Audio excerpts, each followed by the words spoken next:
Welcome to my YouTube channel Tulsi Institute of Science.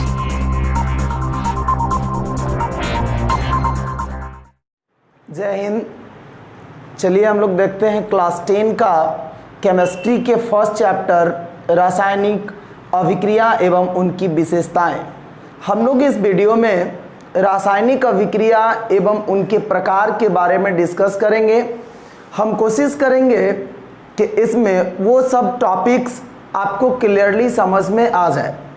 अगर आप notes बनाना चाहते हैं तो नोट्स के लिए हम डिस्क्रिप्शन में PDF डाल देंगे, आप वहां से उसको डाउनलोड कर सकते हैं। तो चलिए हम लोग शुरू करते हैं रासायनिक अभिक्रिया।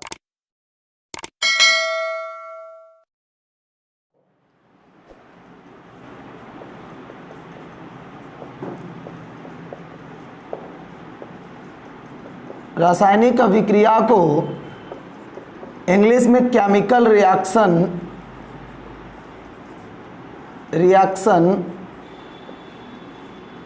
लिखते हैं या कहते हैं।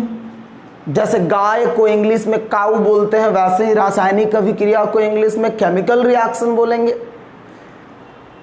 अब हम पहले ही आप लोग को बता चुके हैं कि हम लोग इस वीडियो में समझने का कोशिश करेंगे, ना कि डेफिनेशन कॉपी वर्क नहीं, ब्रेन वर्क करेंगे यहाँ। तो पहले रासायनिक अभिक्रिया समझते हैं। चलिए एक बार डेफिनेशन को हम बोल देते हैं। वैसी प्रक्रिया जिसमें कोई पदार्थ अकेले या किसी अन्य पदार्थ के साथ मिलकर भिन्न गुण वाले नए पदार्थ का निर्माण करते हैं, रासायनिक अभिक्रिया कहलाता है। आप चाहे किसी भी टॉपिक को पढ़ रहे हो, पहले आपको ये मालूम होना चाहिए कि वो है क्या। यानी रासायनिक अभिक्रिया हम लोग पढ़ रहे हैं तो रासायनिक अभिक्रिया क्या है। देखिए, लिख के रट लेना अलग बात है, लेकिन अगर आप याद रखते हैं तो ज़्यादा बेहतर ढंग से आप अपने एग्जाम में लिख सकते हैं। रटा हुआ चीज़ नहीं है, आप खुद से बना के लिख सकते हैं। तो पहले टॉपिक्स को समझते हैं। रासायनिक अभिक्रिया हमने क्या कहा, एक प्रक्रिया है।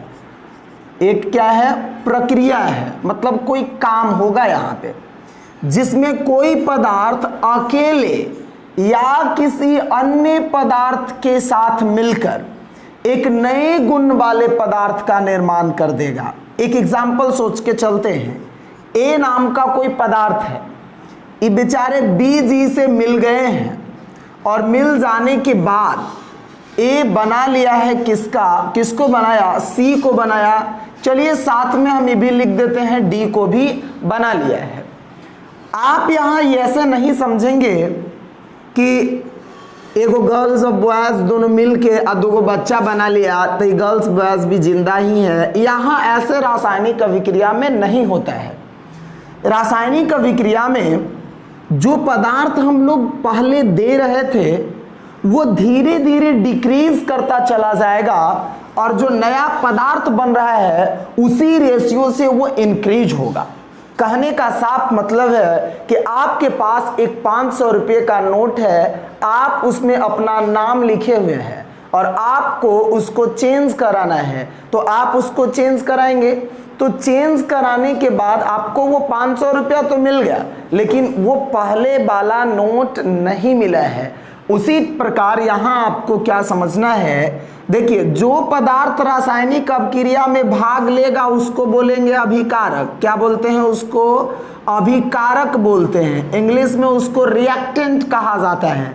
और जो नया बनते हैं उसको प्रतिफल कहेंगे। एक और एग्जांपल लेके सोचते हैं।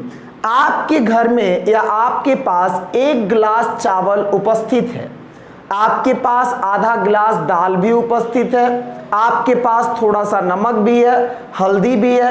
अब इन सब को मिला के आप इस सब को डाल दिए एक कुकर में, तो आपके पास जो पहले से उपस्थित था वो अभिकारक है।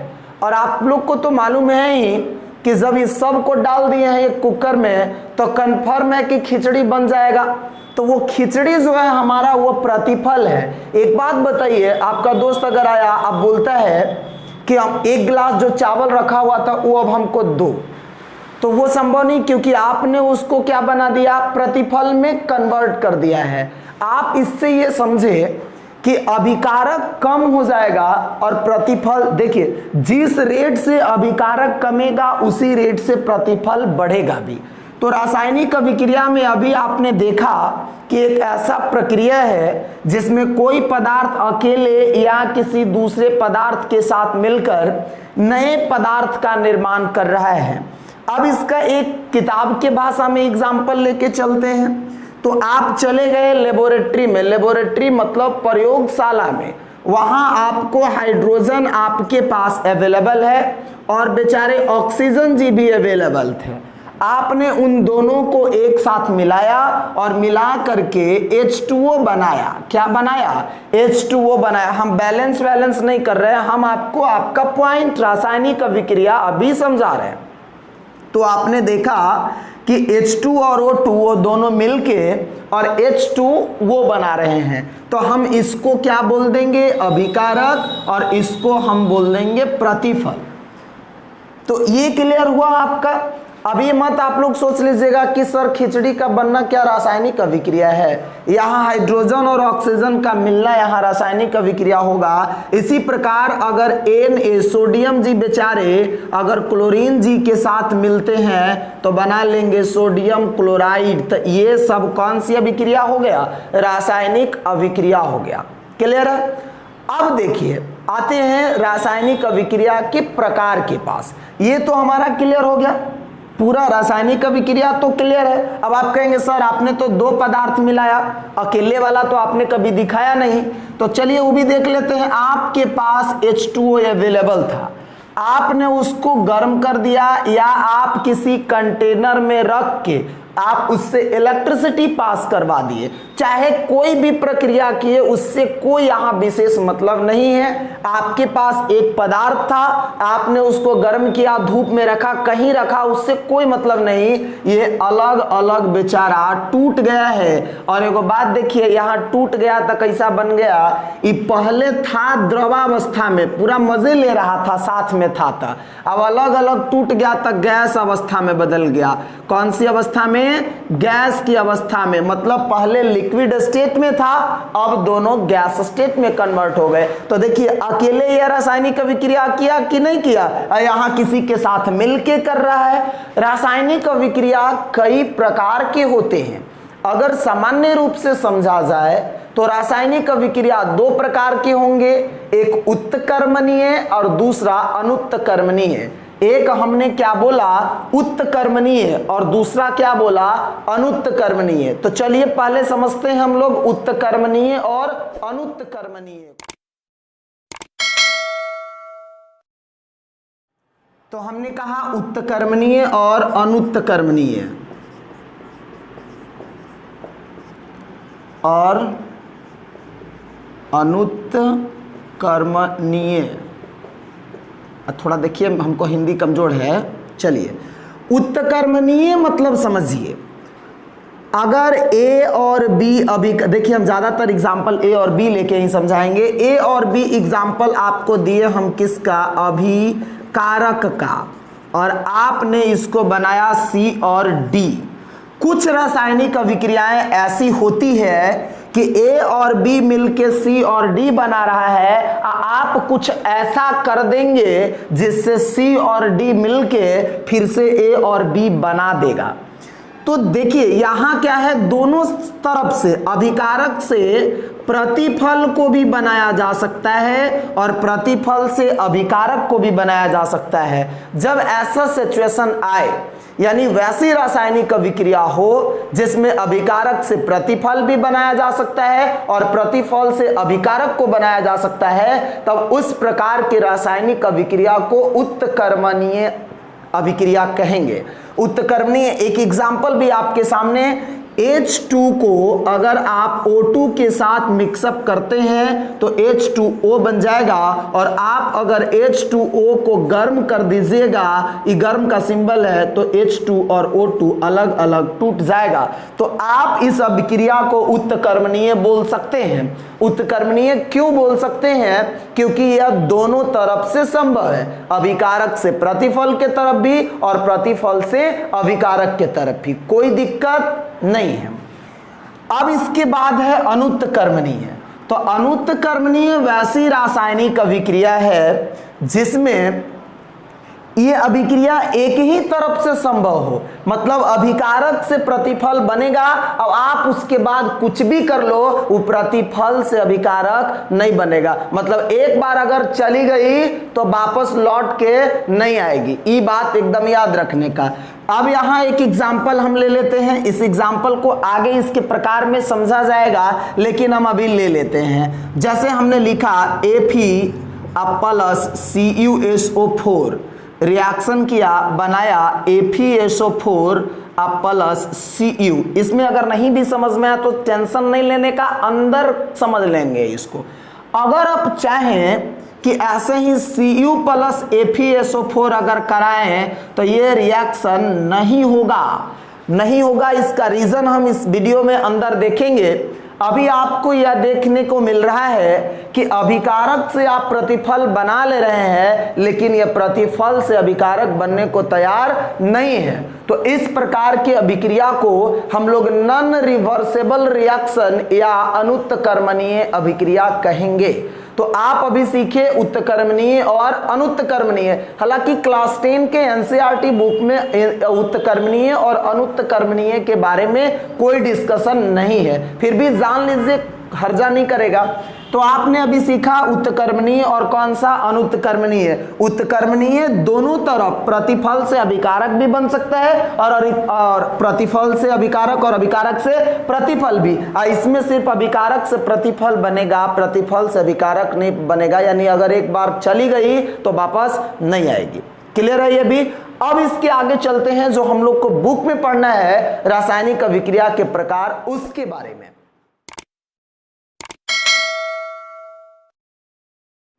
तो चलिए रासायनिक अभिक्रिया के प्रकार। तो रासायनिक अभिक्रिया के प्रकार में सबसे पॉपुलर और 10th का बच्चा एकदम इसको पहले याद रखता है, जिसका नाम है संयोजन अभिक्रिया। संयोजन अभिक्रिया हम पहले ही बोल दिए हैं, इसमें कॉपी वर्क नहीं ब्रेन वर्क करेंगे हम लोग। अभिक्रिया इंग्लिश में इसको बोला जाता है कॉम्बिनेशन रिएक्शन। कॉम्बिनेशन रिएक्शन ध्यान से देखेंगे, नाम से ही लग रहा है कि इसमें पक्का दो सामान एक साथ मिलता होगा या ढेर सारा सामान एक साथ संयोग होता होगा। देखिए बहुत सारे साइंस का टॉपिक्स नाम से ही पता चल जाता है कि इसके अंदर का क्या मामला है। जैसे यहां संयोजन अभिक्रिया, कॉम्बिनेशन रिएक्शन, मतलब कंबाइन होगा, मतलब ये कंफर्म है कि जरूर कंबाइन होगा। अब देखिए इनका डेफिनेशन है। अब ये तो अभिक्रिया का प्रकार है, तो डेफिनेशन कैसे लिखेंगे? वैसी रासायनिक अभिक्रिया जिसमें कोई दो या दो से अधिक, हमने जो बोला उसको ध्यान से सुनना है, दो या दो से अधिक पदार्थ परस्पर संयोग कर एक नए पदार्थ का निर्माण करते हैं, संयोजन अभिक्रिया कहलाता है। मतलब दो पदार्थ एक साथ मिला या दो से ज्यादा भी मिला, अब मिल के बनाएगा कितना? एक पदार्थ। माने दूगो या दूगो से ज्यादा सामान मिल के एगो सामान का निर्माण कर दे, तो वैसे केमिकल रिएक्शंस को हम लोग कॉम्बिनेशन रिएक्शन बोलेंगे। मतलब कंबाइन हो रहा है, कंबाइन मतलब एक साथ एकजुट हो रहा है। आप एक एग्जांपल देख सकते हैं, H2 plus O2 reaction H2O। आप देख सकते हैं Ca plus O2 reaction CaO। आपने देखा कि दो अभिकारक मिलकर एक प्रतिफल का निर्माण कर दे तो उसको संयोजन अभिक्रिया कहेंगे। अगर आपको एग्जाम में डेफिनेशन याद नहीं है, आपके माइंड में ये सेट है कि संयोजन अभिक्रिया मतलब दो या दो से अधिक सामान एक साथ मिलेंगे और बनाएंगे क्या, एक नए पदार्थ का निर्माण करेंगे। आपको ये बात मालूम है कि जो पदार्थ बनाने का काम करते हैं उनको अभिकारक कहते हैं और जो नया बनता है उसको हम लोग प्रतिफल कहेंगे। तो आप डायरेक्ट एग्जाम में लिख सकते हैं कि दो या दो से अधिक अभिकारक एक साथ मिलकर जब एक प्रतिफल का निर्माण कर देगा तो उस अभिक्रिया को या उस प्रक्रिया को संयोजन अभिक्रिया कहेंगे। मतलब क्या, संयोजन अभिक्रिया मतलब एक साथ एकजुट होना, दो या दो से ज्यादा सामान मिलके एक सामान का निर्माण कर देना संयोजन अभिक्रिया कहलाएगा। ठीक है, क्लियर। अब इसके बाद दूसरा है वियोजन अभिक्रिया। ये सबसे पॉपुलर सा ये टाइप्स है जो काफी बच्चे इसको याद रखते हैं, सब अलग अलग तरीके से याद कर सकते हैं। चलिए अब दूसरा टॉपिक है इनमें वियोजन अभिक्रिया। तो वियोजन अभिक्रिया को देखा जाए, किसको देखा जाए, वियोजन। ऐसे भी देखने का काम है आप लोग का, देख सकते हैं कौन सी अभिक्रिया है बाबू, यहां वियोजन अभिक्रिया। तो वियोजन अभिक्रिया को इंग्लिश में डीकंपोजिशन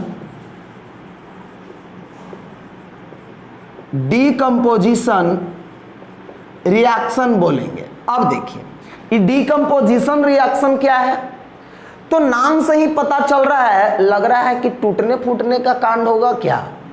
तो हाँ, इसमें टूटने का ही कांड होगा, यानी काम वैसा रासायनिक अभिक्रिया है जिसमें कोई पदार्थ बेचारा एकदम टूट जाएगा, पहले मिला हुआ था लेकिन अब टूट जाएगा। अब देखो संयोजन में क्या हो रहा था कि दो पदार्थ मिलके एक का निर्माण कर रहा था, और इसमें एक पदार्थ टूट के दो या दो से अधिक बना देगा। तो एक बात सुनिए, इस संयोजन अभिक्रिया का उल्टा है कि नहीं है, संयोजन अभिक्रिया का जस्ट एकदम उल्टा है वियोजन अभिक्रिया। संयोजन में दो या दो से अधिक पदार्थ एक साथ मिलकर एक नए पदार्थ का निर्माण कर रहे थे, और वियोजन में एक पदार्थ टूट के दो या दो से अधिक पदार्थ का निर्माण करेंगे। एग्जांपल लेके चलते हैं, हम लोग को तो यहां समझना ही है, हम लोग को यहां क्या करना है, समझना है। डेफिनेशन भी एक बार बोल देंगे, बाकी तो फिर नोट्स में है ही, वहां से लिख लेंगे।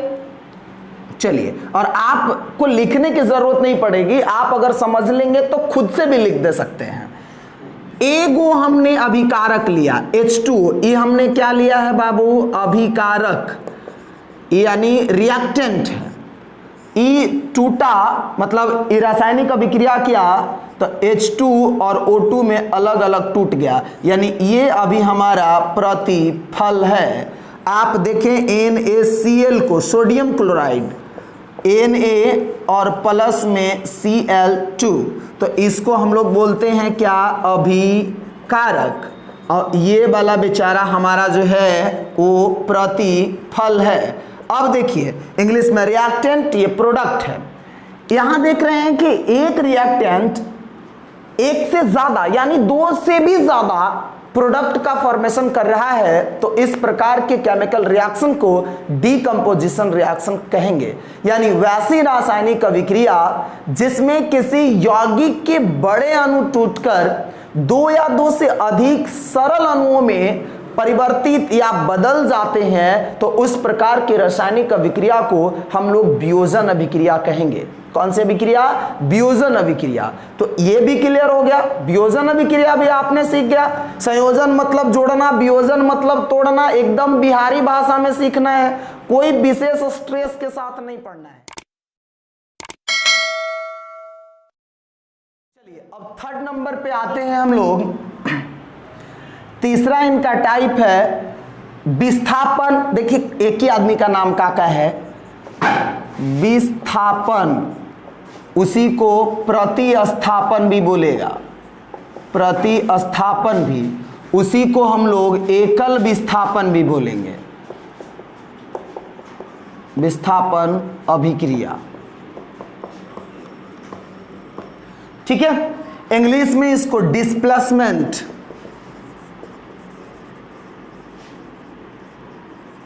या सिंगल डिस्प्लेसमेंट रिएक्शन। क्या हमने कहा, डिस्प्लेसमेंट या सिंगल डिस्प्लेसमेंट रिएक्शन। अब यहां डिस्प्लेसमेंट रिएक्शन क्या है इसको समझते हैं। तो आप एक बात ध्यान से देखिए, विस्थापन या विस्थापित करने का मतलब होता है किसी सामान को अगर उठा के एक जगह से दूसरे जगह रख दिए या अगर उसको फेंक दिए आप, तब हम उसको बोलते हैं कि विस्थापित कर दिए हैं। मतलब आप अगर ताकतवर हैं या किसी को मार के अगर भगा दिए दूसरे जगह, यानी आपने उसका विस्थापन करा दिया। आपने उसका क्या करा दिया? विस्थापन करा दिया। तो विस्थापन का मामला भी लगभग क्लियर हो जाना चाहिए। अब यहां ध्यान से देखिए, इसमें होता क्या है ना, पहले एग्जाम्पल ही ले लेते हैं, पहचानने तो आएगा ना कम से कम, डेफिनेशन को छोड़िए बाद में। एक एग्जाम्पल अभी आपको लिखे थे, Fe+CuSO4 रिएक्शन FeSO4 +Cu। थोड़ा ध्यान से आप लोग देखिएगा। आप जब क्लास 10 का केमिस्ट्री का वीडियो देख रहे हैं तो 9 तो आपका क्लियर होगा, अगर नहीं क्लियर होगा तब तो फिर थोड़ा समस्या है। तो ध्यान से देखिएगा, समझ में आएगा ही। Fe ये मेटल है, क्या है बाबू? ये मेटल। Cu भी यहाँ मेटल है। कोशिश कीजिए समझने का, बस हम सिर्फ आपको कोशिश कर रहे हैं ताकि आपको समझ में आ जाए। अब यहाँ देखा जाए कि एक मेटल जो है दूसरे मेटल के साल्ट सॉल्यूशन के साथ, अगर देखिएगा तो ये सॉलिड स्टेट में है, ये लिक्विड स्टेट या इक्वस स्टेट में था, अब ये इक्वस स्टेट में कन्वर्ट हो गया, आइए इधर बेचारा सॉलिड स्टेट में है। सुनिएगा पहले ध्यान से, यहाँ हुआ क्या है, कौन सा कांड हुआ है जिससे Cu बेचारा अलग भाग गया। आप देखिए, Fe ज्यादा ताकतवर है, इसके लिए आपको केमिस्ट्री में रिएक्टिविटी सीरीज पढ़ना है। हिंदी में उसको सक्रियता श्रेणी कहते हैं। सक्रियता श्रेणी में जो धातु सबसे ऊपर के लेवल पे होते हैं उसको ज्यादा सक्रिय बोला जाता है, और जो नीचे होते हैं वो कम सक्रिय होता है। तो सामान्य तौर पे आप देखेंगे, पहले किताब की भाषा को समझ लेते हैं तब डेली लाइफ में हम लोग आएंगे। जो अधिक क्रियाशील धातु है वो अपने से कम क्रियाशील धातु के लवण के साथ अभिक्रिया करके कम क्रियाशील धातु को अलग विस्थापित कर देता है। हमने क्या कहा, डेली लाइफ में अगर इसको समझा जाए तो कोई एक ताकतवर इंसान अपने से कमजोर इंसान को उसके परिवार से क्या कर दे रहा है? अलग कर दे रहा है, और उसके परिवार के साथ अपने रह ले रहा है। अब इसको अपने बच्चा के भाषा में समझिए। इस Cu बेचारा शादीशुदा इंसान है। Cu की शादी किसके साथ हुई है? SO4 के साथ हुई है, ठीक है। अब इस Cu जो है SO4 के साथ रह रहा था, ये बात Fe को अच्छा नहीं लग रहा है। हम ताकतवर इंसान हैं, अब हमसे कमजोर वाला शादीशुदा है, अब वो अपनी पत्नी के साथ रह रहा है। अब ये क्या करेगा कि रिएक्शन जैसे ही हम अगर करा दें तो Fe Cu को भगा देगा, मार के, ताकतवर है, मार के भगा देगा। SO4 को अपने साथ रख लेगा। कंडीशन कुछ ऐसा ही हुआ, देखिए FeSO4 बन गया और Cu बेचारा अलग बैठ के रो रहा है। रो अब कुछ होने वाला नहीं है, क्योंकि पहले से बचपन से बोला जाता था खा पी मजबूत बन, ठीक। अब ये Cu बेचारा क्या हो गया? अलग बैठ के रो रहा है। कैसे विस्थापित हुआ? एक बात बताओ, विस्थापन का प्रक्रिया एक बार हुआ है कि 2 बार हुआ है? एक बार हुआ। किसने किया? Fe ने किया। किसको किया? Cu को किया। तो हम इसको एकल विस्थापन बोलेंगे कि द्वि विस्थापन बोलेंगे? एकल विस्थापन कहेंगे। अब डेफिनेशन पे आते हैं।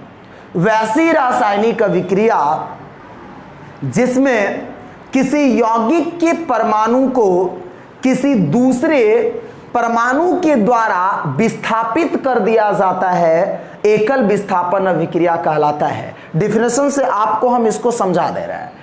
ए कोई यौगिक है का अणु है, इसका एक परमाणु कॉपर था, इसको किसी दूसरे परमाणु Fe इसके द्वारा मार के भगा दिया गया, तो ये एग्जाम्पल हो जाएगा किसका? एकल विस्थापन अभिक्रिया का। किसका हो जाएगा? एकल विस्थापन अभिक्रिया का। एक और आप एकदम नॉर्मल एग्जाम्पल लेते हैं। A है प्लस BX है। अब देखो E मेटल था, अब E AX बनाएगा, अब प्लस B। ऐसा टाइप का अगर आप कहीं भी एग्जाम्पल देखें तो आप पक्का समझ जाएंगे कि कौन सी अभिक्रिया है, एकल विस्थापन अभिक्रिया है। कौन सी अभिक्रिया है बउआ? ये एकल विस्थापन अभिक्रिया है। उम्मीद करते हैं ये क्लियर आपको समझ में आ रहा होगा। अब इसके बाद आगे का टॉपिक है इनका, या आगे का टाइप्स है द्विविस्थापन अभिक्रिया। कौन सी अभिक्रिया? द्विविस्थापन अभिक्रिया।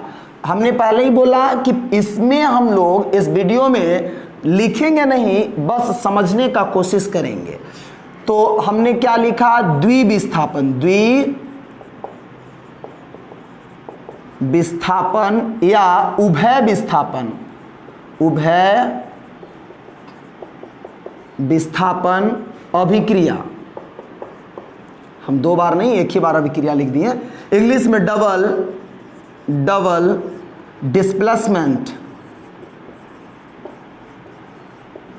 Displacement reaction. अब यहां समझिए, डबल डिस्प्लेसमेंट रिएक्शन का मतलब आपको नाम से ही पता चल रहा है कि एकल विस्थापन में एक बार विस्थापन, तो द्विविस्थापन में दो बार। मतलब इसमें लगता है अदला बदली कर लेगा क्या? देखो ना, अदला बदली ही कर लेगा इसमें। ए एक्स है प्लस बी वाई है। आप सभी को मालूम है कि किसी भी कंपाउंड में फर्स्ट वाला इलेक्ट्रोपॉजिटिव, उसके जस्ट बगल वाला नेगेटिव, पॉजिटिव या नेगेटिव। अब ये क्या करेगा? ये दोनों दोस्त था पहले, ए और बी जो है वो दोनों दोस्त था। ए की शादी हुई एक्स के साथ और बी की शादी हुई वाई के साथ। कुछ दिन रहा, बेचारा झगड़ा हो गया। 4-5 साल में सबकी झगड़ा होती है। ए और बी दोनों एक साथ मिला, दिमाग लगाया, छोड़ो बहुत झगड़ा हो रहा है, अपना अपना बीवी को बदल लेते हैं, अपना अपना बीवी को बदल लेते हैं। तब बदल लिया, ये ए एक्स था पहले, अब बना लिया ए वाई, अब प्लस इधर कर दिया। अब ये नेगेटिव ये पॉजिटिव, तो यहाँ बी एक्स। अब समझिए यहाँ बात को, यहाँ हुआ क्या कि दो गो अलग अलग यौगिक हैं, ठीक, और इधर भी बना भी है दो ही गो अलग अलग यौगिक। लेकिन देखने में क्या लग रहा है? ए की बीबी एक्स थी, लेकिन यहाँ ए के साथ वाई है। बी की बीबी वाई थी, लेकिन यहाँ बी किसके साथ है? एक्स के साथ है। इसका मतलब है अदला बदली हुआ है। तो जब भी अदला बदली हो तो उसको उभय विस्थापन या द्विविस्थापन। विस्थापन कितनी बार? दो बार। आपको समझना है, जैसे समझिए, आप ऐसे समझिए, ए जो है बी की बीबी को लेकर भाग गया, तब बी आया ए की बीबी को लेकर भाग गया, तो अदला बदली हो गया। विस्थापन कितनी बार? दो बार हो गया, तो इसको हम बोलेंगे द्विविस्थापन अभिक्रिया। डेफिनेशन के पास आते हैं। वैसी रासायनिक अभिक्रिया जिसमें दो यौगिक अपने आयनों का आदान प्रदान कर, देखिए जब नहीं समझ में आएगा तो इसको रिपीट करके दो बार सुन लीजिएगा। हमने बोला वैसी रासायनिक अभिक्रिया जिसमें दो यौगिक अपने आयनों का आदान प्रदान कर नए प्रतिफल का निर्माण करते हैं, तो उस अभिक्रिया को हम लोग उभय विस्थापन अभिक्रिया कहेंगे। एक एग्जांपल भी ले लें, चलिए तो एक एग्जांपल भी ले लेते हैं। बनाया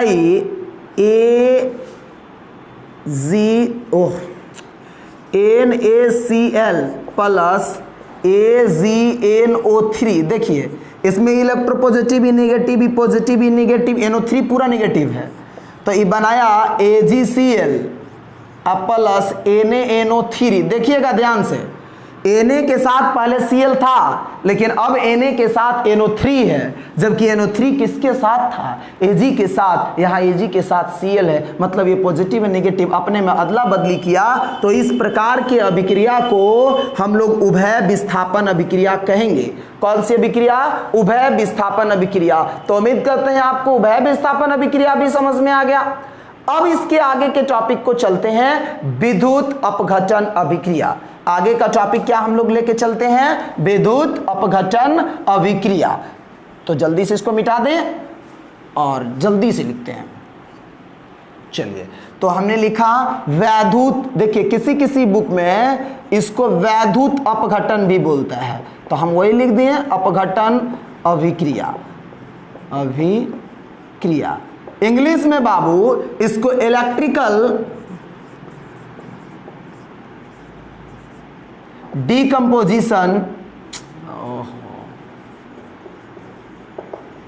डिकम्पोजिशन रिएक्शन कहेंगे। सुनिए, डिकम्पोजिशन रिएक्शंस के टाइप्स आपको हायर क्लासेस में पढ़ने हैं। दो टाइप का, एक थर्मल डिकम्पोजिशन, एक इलेक्ट्रिकल डिकम्पोजिशन अभिक्रिया है। आप एकदम चुटकी भर में समझ लेंगे। आपके पास एक एग्जांपल दिए हम NaCl। अगर आपके पास NaCl का कोई इक्वस सॉल्यूशन है, आपने उसको हीट कर दिया, तब भी Na और Cl में अलग अलग टूट जाएगा। और अगर आपने NaCl के इक्वस सॉल्यूशन से इलेक्ट्रिसिटी को पास करा दिया है, तब भी Na प्लस और Cl माइनस में अलग अलग टूट जाएगा। सुनिएगा ध्यान से, हमने कहा अगर आप गर्म कराते हैं तब भी टूटेगा, और अगर इलेक्ट्रिसिटी पास कराइएगा तब भी टूटेगा। मतलब डिकम्पोजिशन दोनों कंडीशंस में हो रही है, या आपने हीट करा दिया या आपने इलेक्ट्रिसिटी पास करा दिया। तो अगर आप हीट पास करा के डिकम्पोज करा दीजिएगा, तब उसको बोलेगा कौन सा, थर्मल डिकम्पोजिशन रिएक्शन।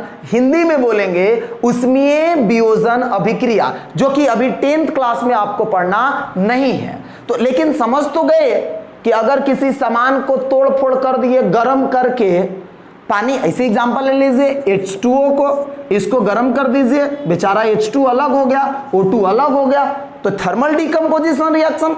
डिकम्पोजिशन में आपने सीखा था कि एक पदार्थ टूट के दो या दो से अधिक पदार्थ बना दें तो डिकम्पोजिशन रिएक्शन हो जाएगा। यहां भी डिकम्पोजिशन हो रहा है, लेकिन कैसे? तो थर्मल डिकम्पोजिशन, हीट कर रहे हैं, यहां इलेक्ट्रिसिटी पास कर रहे हैं, electrical decomposition reaction. Electrical decomposition मतलब इलेक्ट्रिसिटी से। अब इसको समझते हैं थोड़ा। अब इसमें देखिए, आपको 10th क्लास में जानने के लिए क्या है, इसमें वैद्युत अपघटन बला में, इसको पहले समझते हैं। तो एक चीज तो आप लोग को क्लियर होगा नॉर्मली कि कभी भी हम लोग वैसे कंपाउंड से ही इलेक्ट्रिसिटी पास कराएंगे जो इक्वस फॉर्म में हो, मतलब द्रवित है। क्या है? द्रवित है। क्लास 10 में दो ही टाइप के कंपाउंड से इलेक्ट्रिकल डिकम्पोजिशन करने के लिए दिया है। किस किस टाइप से बोला है उसको देखिए पहले। एक है धात्विक क्लोराइड, एकदम अच्छे से समझते हैं।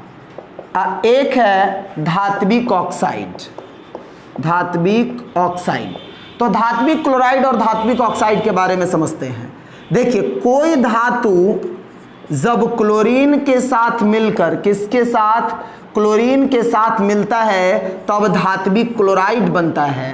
और जब कोई धातु ऑक्सीजन के साथ मिलता है, तब बनता है धात्विक ऑक्साइड। सुनिए, ऑक्सीजन के साथ मिला तो धात्विक ऑक्साइड, क्लोरीन के साथ मिला तो धात्विक क्लोराइड। एक एक एग्जांपल लेते हैं। NaCl धात्विक क्लोराइड, धातु और क्लोरीन धात्विक क्लोराइड है। Na2O धात्विक ऑक्साइड है। आगे है MgCl धात्विक क्लोराइड है। MgO धात्विक ऑक्साइड है। MgCl2 होगा, CaCl2 CaO।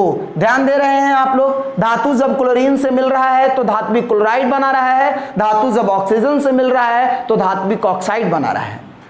अब यही धात्विक ऑक्साइड या क्लोराइड को द्रवित कर दिया गया, मतलब पानी से भिंगो दिया गया है, और उसके बाद इलेक्ट्रिसिटी को पास कराया जा रहा है। आप एकदम स्टेप बाय समझते चलेंगे, लिखना नहीं है, बस समझना है। इन सब का फोटो खींच सकते हैं, आप पे डिपेंड करता है। तो हमने द्रवित धात्विक ऑक्साइड या क्या लिया? क्लोराइड लिया। अब उससे क्या करा रहे हैं? इलेक्ट्रिसिटी पास करा रहे हैं। हम ले लेते हैं, चलिए NaCl को। इसमें आपने क्या करा दिया बाबू? विद्युत धारा पास करा दिया। क्या पास करा दिया है? विद्युत धारा को। तो इसमें एक पार्टिकल अलग हो गए और एक पार्टिकल्स अलग हो गए। अब देखिए, जो धातु है वो किस पर टूटता है? तो धातु कैथोड पे टूटेगा, और क्लोरीन या ऑक्सीजन अभी कैथोड एनोड क्या ले, किधर से आ गया ले लोटा, गड़बड़े बात है। तो चलो पहले एनोड कैथोड को समझ ले, एनोड को और किसको? कैथोड को। अब तो देखिएगा, आप लोग बचपन में एगो मोटा वाला निप्पो वाला बैटरी देखे होंगे, एवरेडी का भी आता था, जिसमें एक साइड में थोड़ा सा ऐसा निकला हुआ होता है, ठीक है, ऐसे बैटरी होता था। ओहो, बैटरी में मेरा ऐसा बन रहा है, ऐसा बैटरी होता था, आप पीछे सिक्का जैसा रहता था, इतना बड़ा सा। तो एक पार्ट जो, या बैटरी चुट्टा वाला देखे होंगे, चुट्टा लगाने वाला आप लोग, तो एक पे प्लस रहता है, एक पे माइनस रहता है। होलसेल में उन दोनों को हम लोग इलेक्ट्रोड बोलते हैं। क्या बोलते हैं? इलेक्ट्रोड बोलते हैं। ठीक है, क्या बोलते हैं? इलेक्ट्रोड बोलते हैं। अब इलेक्ट्रोड दो टाइप का होता है, एक को कहते हैं कैथोड और दूसरे को कहते हैं एनोड। इलेक्ट्रोड में एक हो जाता है कैथोड और दूसरा का क्या है, मतलब इलेक्ट्रोड का ही प्रकार है। मतलब ये पक्का है कैथोड एनोड में से कोई एगो प्लस वाला होता है और एक कोई और माइनस वाला होता है। तो अब यहां देखना है प्लस वाला कौन है और माइनस वाला को क्या कहते हैं हम लोग।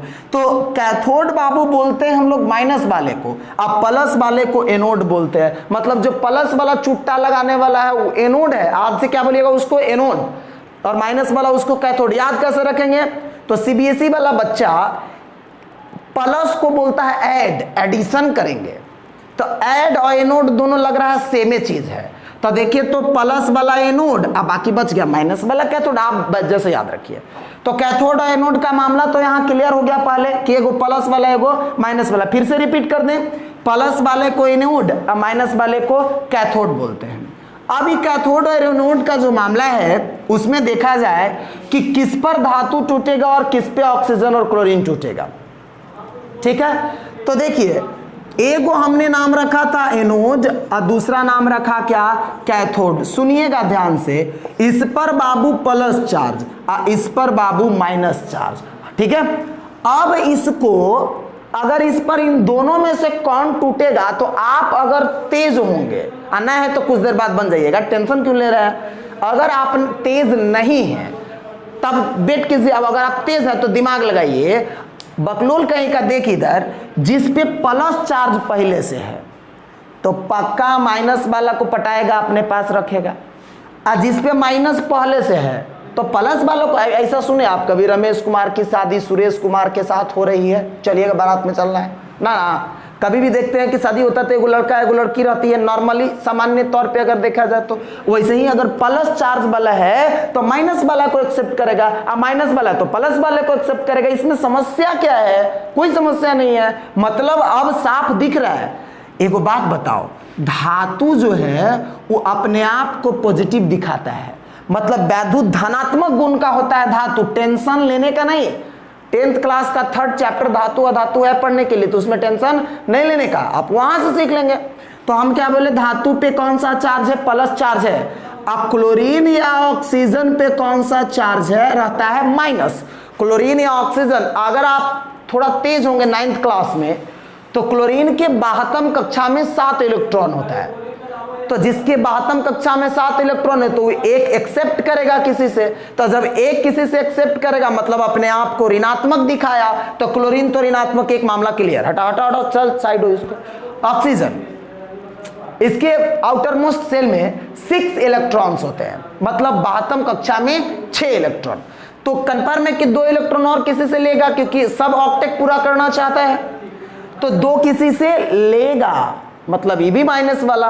तो ऑक्सीजन और क्लोरीन दोनों निगेटिव प्रॉपर्टी का ही बात पता चल गया। मतलब फिक्स है कि अगर किसी धात्विक ऑक्साइड या क्लोराइड से इलेक्ट्रिसिटी को पास कराए तो धातु जो है वह माइनस वाले पे आएगा, धातु यानी कैथोड पे।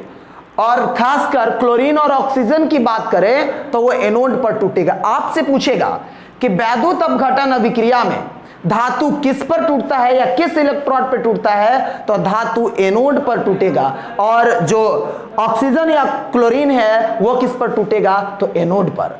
धातु कैथोड पर और ऑक्सीजन या क्लोरीन किस पर? एनोड पे टूटेगा। तो ये वैद्युत अपघटन का मामला जो है वो क्लियर हो गया। बाकी जो टाइप्स बचे हैं वो हम लोग नेक्स्ट वीडियो में देखेंगे, क्योंकि ऐसे वीडियो बड़ा हो जाएगा। तो बने रहिए चैनल के साथ। और भी इसका वीडियो देखने के लिए आप चैनल को सब्सक्राइब कर लीजिए। तो मिलते हैं अगले वीडियो के साथ, तब तक के लिए जय हिंद।